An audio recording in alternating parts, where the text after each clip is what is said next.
Reformasi pajak penghasilan orang pribadi.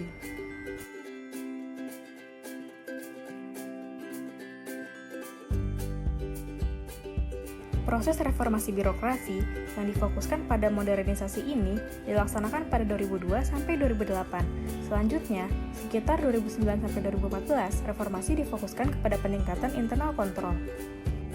5 pilar reformasi. Yang pertama, pilar sumber daya manusia. Kantor pajak fokus kepada pembentukan SDM yang kompeten dan berintegritas. Yang kedua, pilar organisasi. Kantor pajak bertujuan untuk memiliki struktur organisasi yang ideal dan fleksibel. Yang ketiga, pilar proses bisnis. Kantor pajak diarahkan untuk memiliki proses bisnis yang simpel agar menjadi efektif dan efisien. Keempat, pilar teknologi informasi dan basis data. Kantor pajak diharapkan memiliki sistem informasi yang handal dalam pengolahan data perpajakan. Yang kelima, pilar peraturan perundang-undangan. Diarahkan untuk memberi kepastian hukum dan meningkatkan penerimaan pajak.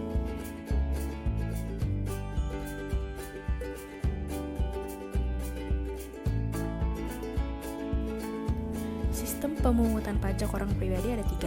Self-assessment system, WP aktif dalam kegiatan menghitung, menyetor, dan melaporkan pajak yang terutang, dan Fiskus hanya berperan sebagai pengawas. Official assessment system, besarnya pajak yang terutang ditetapkan oleh Fiskus dan WP bersifat pasif. Withholding system, pihak ketiga yang memiliki wewenang dalam menentukan berapa besar pajak yang harus dibayar. Sistem perpajakan di Indonesia. Sejak reformasi perpajakan Indonesia tahun 83, Indonesia mengubah sistem perpajakannya yang sebelumnya official assessment menjadi self-assessment. Reformasi administrasi pajak, e-registration. WP mengisi formulir dan melakukan scan KTP secara online. Selanjutnya, NPWP yang telah selesai dibuat dikirimkan ke alamat WP. Namun kelemahannya adalah ketidakpastian waktu pengiriman kartu NPWP. E-filing. E-filing adalah cara penyampaian SPT secara online melalui website DJP. E-billing. E-billing pajak adalah sistem pembayaran pajak secara elektronik dengan membuat kode billing pajak pada aplikasi surat setoran elektronik pajak online. Manfaatnya yaitu wajib pajak dapat melakukan transaksi pembayaran pajak secara lebih cepat dan lebih akurat. Faktor yang mempengaruhi pilihan kebijakan reformasi.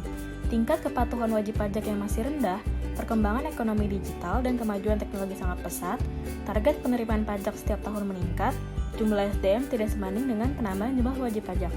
Dan DJP ingin menjadi organisasi yang adaptif terhadap perubahan eksternal, ingin meningkatkan kapasitas dan kapabilitas sumber daya manusia, melakukan pembenahan sistem informasi dan data yang kredibel, dan ingin mengantisipasi jumlah wajib pajak yang semakin meningkat.